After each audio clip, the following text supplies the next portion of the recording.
In the last video, I showed the Parceiro 2 from the outside and gave kind of a visual tour of the features.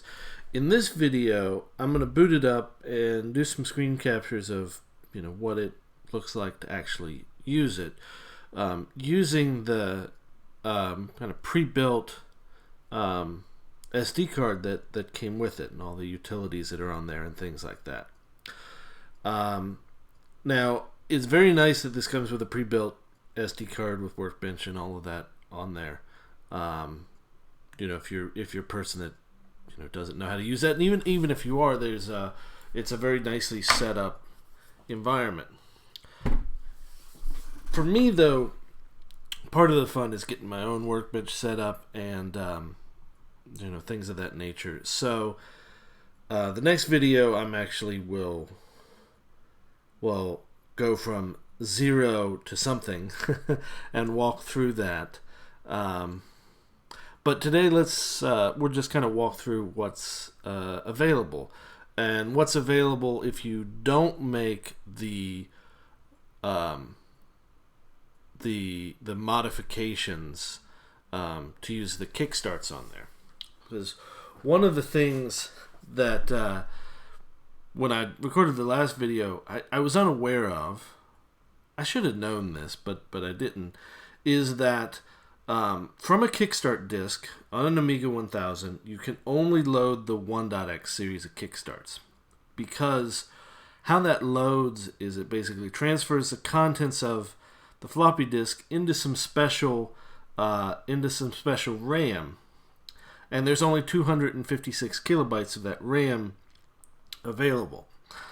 The 1.x Kickstarts were all 256 kilobytes in size, but starting with the version 2, and of course carrying on to the version 3 Kickstarts, those are larger. They are 512 kilobytes. So you can't have a Kickstart disk, at least I haven't been able to find a way to have a Kickstart disk with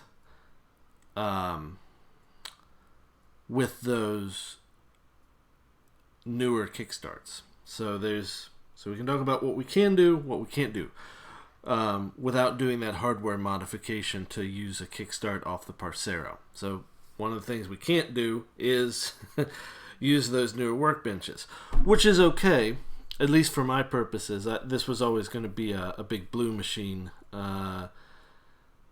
but it does make me want to do that hardware modification now more than before, because with Workbench 1.3 you're kind of limited. There's no WHD load, certain other things don't work, etc. So anyhow, let's get this machine powered on and start this. So one of the things, and I'm going to stop talking here a second, I want you to listen to, and I didn't know this, the Amiga 1000 has a startup sound.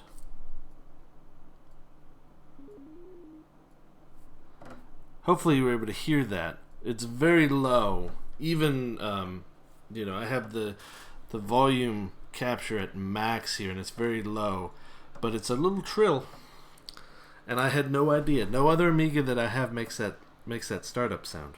So interesting little factoid there. Alright, so Kickstart disk in, and it will load that. Now I'm using the open source scan converter to capture this video, and I still don't have the settings quite right, so I apologize that this maybe doesn't look as good as it could. I'm still trying to work on this. And one thing in particular that's very noticeable is the vertical lines. Now when it goes to blue they're not so noticeable, but on the white backgrounds they're very noticeable.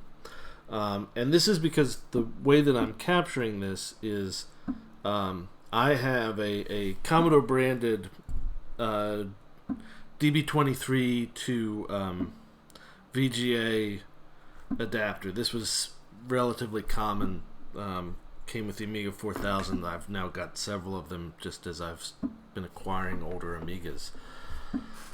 And they have this artifacting, and there's units on eBay that claim to reduce those vertical lines significantly, and I've been contemplating getting that, right?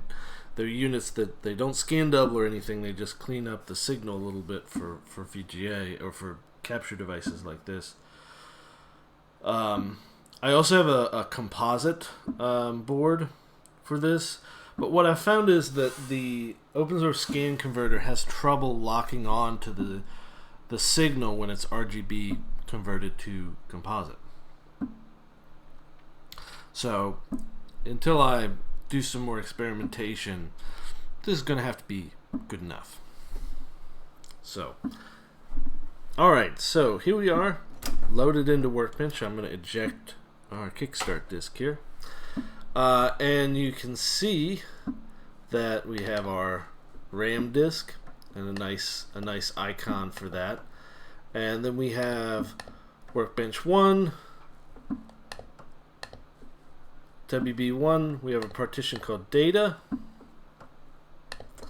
and we have a partition called XFIR. So these are, fairly self-explanatory. WB1 is your Workbench 1. Data has a bunch of stuff on it. Seems like I think it almost looks like you just downloaded the TOSEC archives and dump this on here, as well as the Fred Fish archives. But that's very nice to have that available, especially all the Fred Fish disks. And XFIR is interesting because it's actually an MS-DOS formatted file system. So let's take a look here. So on the Workbench, we've got a bunch of different tools and utilities installed. If we go look in demos, I can go and bring up the classic Boingval demo.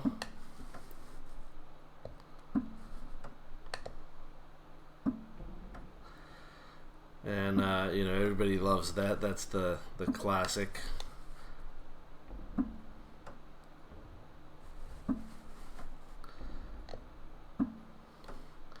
So there's some other demos on here. RoboCity,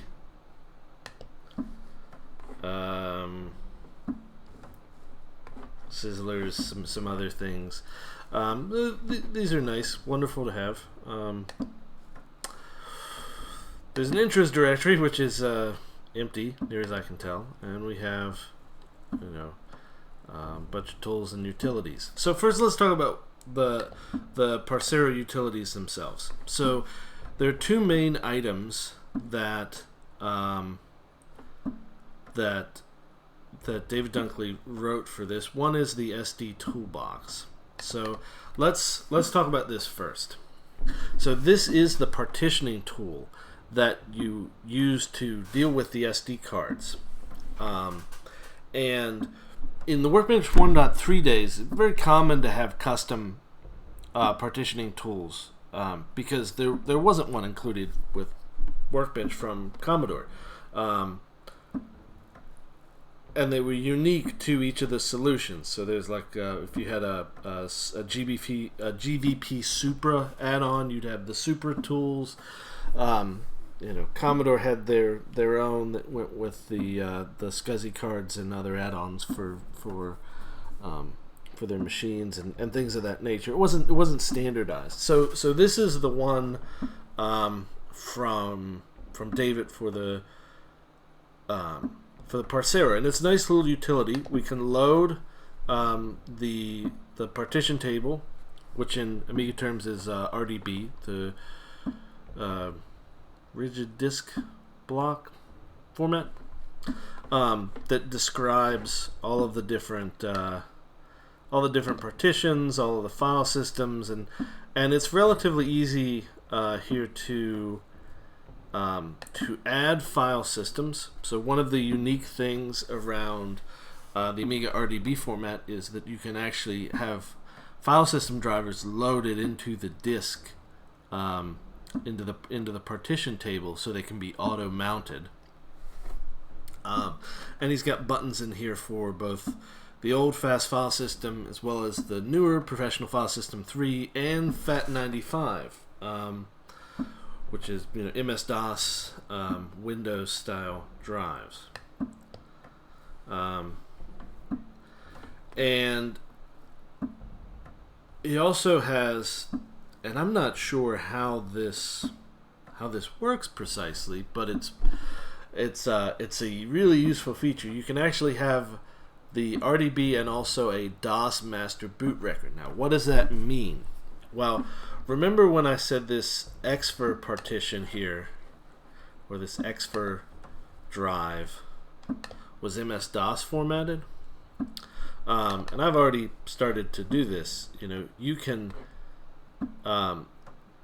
actually take this SD card, pop it out of the Parceiro, of course not while the computer's running, and then put it into a modern computer, and you can read the files off of it and transfer them back and forth on this XFIR partition because because this partitioning utility also puts in like a DOS partition table. So I've already started on this and taking files from some old disks that I had to save them, in case something happens to the disk. And that's incredibly useful, especially if you don't have like network access on this machine. So I can download all the software that I need on my PC, load it up on that XFIR partition, and then carry it over here.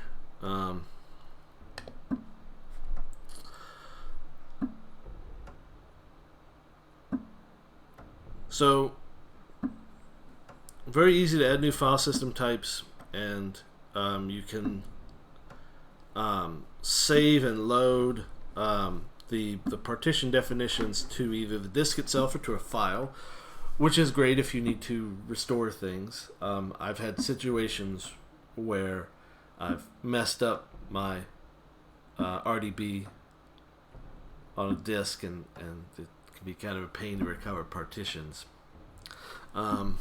So next is the partitions themselves. Now, when we look at the partitions here, we've got SD0, SD1, 2, 3, and 4. So that's 5 partitions. But if we look back here, we only see 3. WB1, data, and XFIR. What's going on here? Well, and I don't know if this is part of the RDB specification. I've never seen this before, but I think it's neat. If you look at some of these and hit modify here, there's what I would call a pretty standard partition information, right? You've got a volume name, you've got a file system type, block size, high and low cylinders, size, and then the mounting and boot priority. Now boot priority tells you where it is in the chain. If I remember correctly, floppy disks have a DF0, your first floppy drive, has a boot priority of 5 and is therefore usually the first to boot, but you can set different partitions and different boot priorities. And in fact, I use this on my main Amiga 4000T to boot between Amiga OS 3 and Amiga OS 4. But there's a field here called OS. And what this does is, if the Kickstart version is of this number, then it mounts it, and if it's not, then it doesn't. Now, commercially, the Amiga OS was like 1.3, 2.0, 2.04, etc. Right? But those were kind of external names for the entire package. The Kickstarts themselves had versions that were more like 37, 34, 41. And so I believe 37 is around Kickstart 2. 40 is Kickstart 3. And 34 is Kickstart 1. So what this means is that I actually have 3 workbench partitions. SD0, SD1, SD2. But SD1 and SD2 are hidden because the version that I'm running is pretty low, is lower than what they support. So it's an interesting feature to only show you what you need at the time that you need it. Sometimes when you have multiple workbench partitions, things can get wonky. So I don't know that that's a feature of RDB. I think that might be something that the Parceiro is doing itself. I'm not sure. I've never seen that on any other partitioning program. But so this is one of the utilities that came with it. Very useful. And like I say, next video I'm going to set up things from scratch. Next thing here is the flash utility. I am actually just going to cancel out of this, but you can see there's a flash ROM utility, and you can flash up to 3 different ROMs in here. And if you recall from the last video, there's a toggle switch, a physical toggle switch on the device to flip between them. But so those are the 2 main utilities. Now there's some others that David's written, but we'll get into those a little later. But he's also loaded up this workbench with some useful things. Some maybe questionable in distribution rights, but that's the world we live in.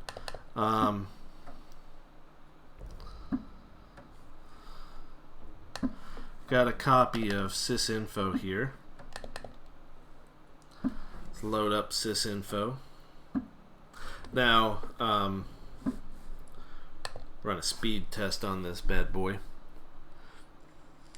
Now, interestingly, this sysinfo has some wrong information here. This is decidedly not a PAL machine. It's an NTSC machine. So I think this is bug in this. But you see, we're a little faster than an A600, which is odd.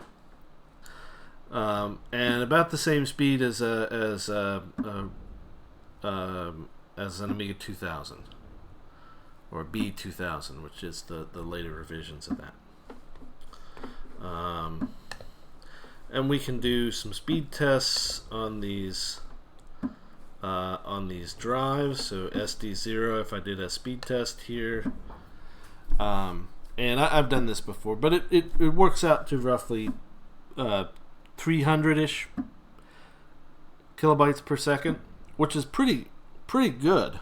I mean, that's probably about as fast as the Zora bus in this thing can actually handle. I mean, that's a good speed, and significantly faster than floppy disks, obviously. Not quite as fast as my Cyberstorm PPC with ultra SCSI drives, which is about 20 megabytes a second. But this is nothing to sneeze at, especially for a machine of this era. Very nice. And we can look at the boards here. This Parceiro actually has two auto config boards in it, even though it's one physical piece of hardware. 8 megabytes for the RAM. And then there's 64K for presumably all the other functions. And you can see, much like other places on the board, there's go ever farther down rabbit hole, he's got some cute things in there. So that's useful. This info isn't that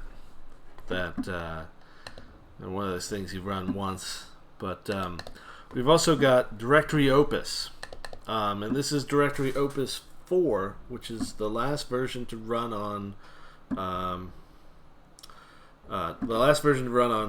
Amiga OS 1.3, and this is clutch to have here because and honestly I'd forgotten about it. It's been so long since I used Big Blue that really the file manipulation capabilities in the workbench they've always been a little bit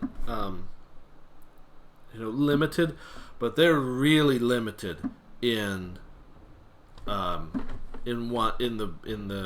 1.x series. So I'm not quite sure how to quit out of the Boing Ball application. I need to beat that.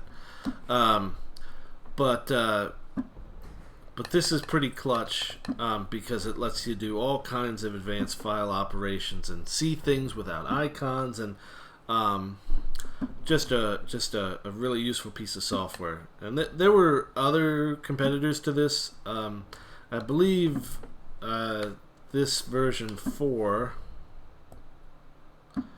4.12 CU was distributed on a CU Amiga cover disk,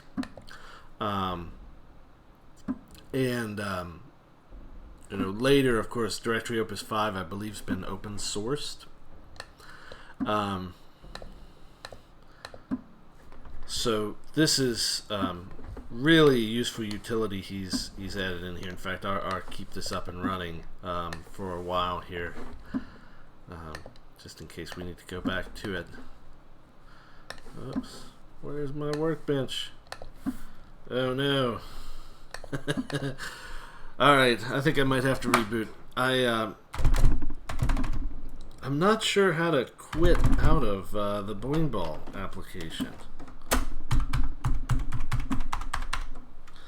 So, anyhow, we'll just reboot. Now, one of the nice things about this is, like, it really does start up fast. And I read some literature about the Parceiro 1 doing some funny stuff with disk validation, but I can't find any reference to that here, and I think it has more to do with the fact that all of these partitions are using Professional File System 3 instead of the more standard fast file system. Alright, what else has he got on here that's useful? So he's got WShell on here, which is a much improved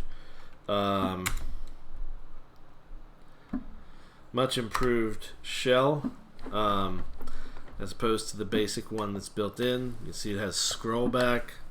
I don't think you can copy paste from it, which is not great, but has a history that you can go back and forth with, and some standard line editing things here. So pretty useful. Certainly an upgrade. If you go back to just using the normal shell that came with you don't get those kind of things. There's no way to scroll back, and in fact any kind of history is lost. There is line editing in shell, although I think the earlier CLI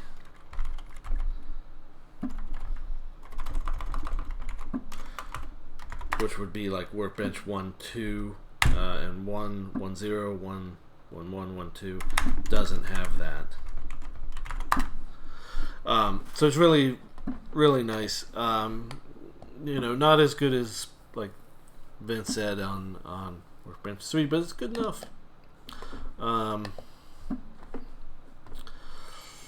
Let's see, what else do we have on here? So I showed you directory Opus. Got Icon Master for doing your editing your icons,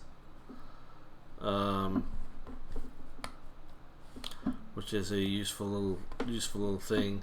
Got two good editors. So you have the original Micro Emacs. I think it's the original that came on the extras disc. So pretty good editor here. Different from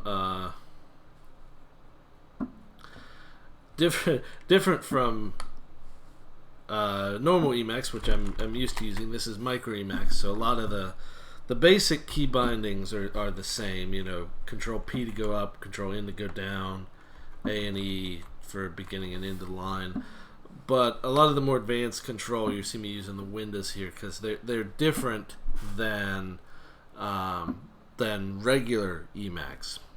Because this is in fact a different editor. It's not a list based at all. It's it's an editor that looks like Emacs but is written in C.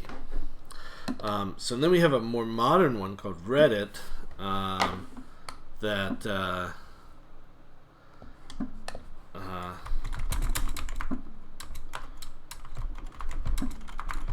I'm not sure when the last version of this was released. 2018 was when this version at least was released. So this is a fairly new one. This is a nice little editor and kind of works more in the rather than having its own screen and taking up the whole screen. It's can be on a public screen or it can be just windows within this. And I think this even lets you have.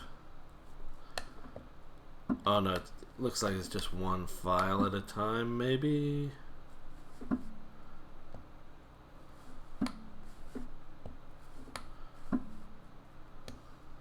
Yeah, I think it's just one file in a window at a time.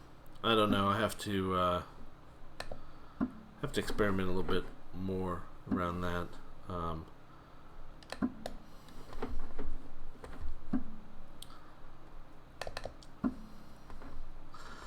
It's got a copy of Amiga Guide, Amiga Explorer. I don't really use those much. Opus was important. What else is interesting in here? Let's see. He's also got Deluxe Paint 2 on here.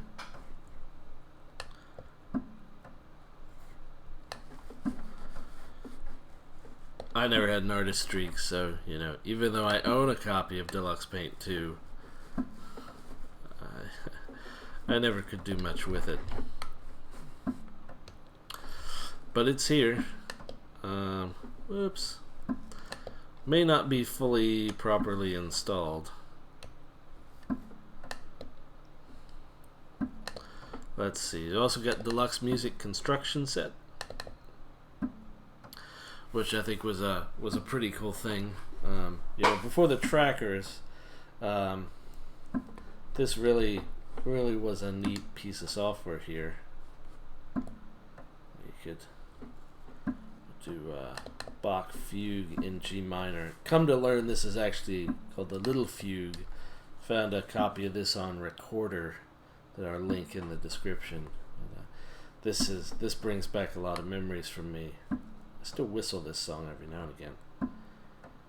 But if you think back to 1985 when this was released, I mean, this is incredible. You've got a real music program that you can actually manipulate in as if you were, writing musical notation. Alright, we'll stop this. We don't need to listen to the whole thing.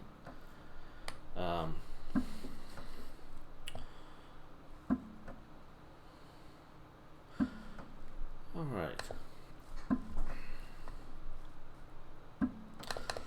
Let's see, what else is on here? So, if we look at the Parceiro directory,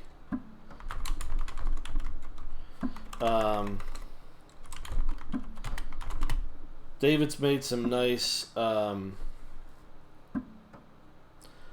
kickstart discs for us already, or not. Sorry, not kickstart discs. He's made some, as you know, in addition to these utilities just on this, there's already some ADFs that he has with like the SD Toolbox and things of that nature. There's you know, a bunch of utilities that he has.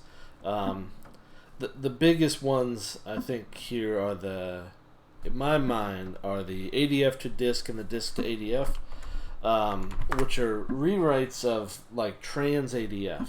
Now I have a vague memory of trans ADF working on Workbench 1.3, but download a copy off of AmiNet, didn't work. But these utilities that he wrote work great. They're not complicated programs. There's also a RTC program here to load and set the real-time clock that comes with this. And there's some test utilities here and other stuff. Certifier, workout, ST-info. Let's run that, which I think will dump out, you know, information about the card. So let me pull up directory Opus again.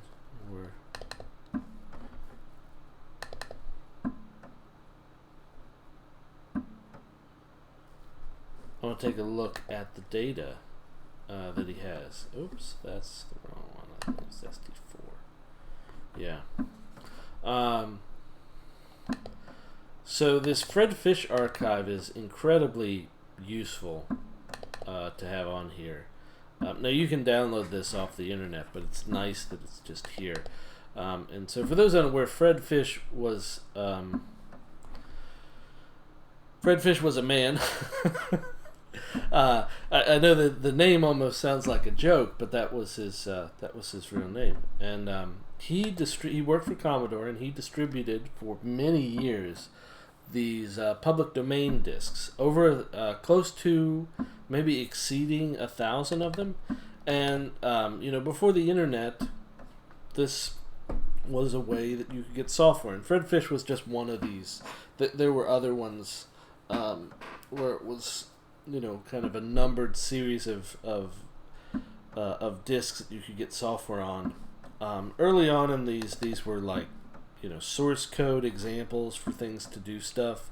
Although as it like, so this one, I'm looking at something on this free draw, which is on this Fred Fish 1. This is obviously some C code to do something. Don't know exactly what. Draw, presumably. But then later on it became like shareware and freeware and games and other stuff, and it's just a veritable trove of useful stuff. Sometimes a bit hard to kind of look around in, because there can be just so much stuff in here. It's a very nice little setup that David's provided here, at least for Workbench 1.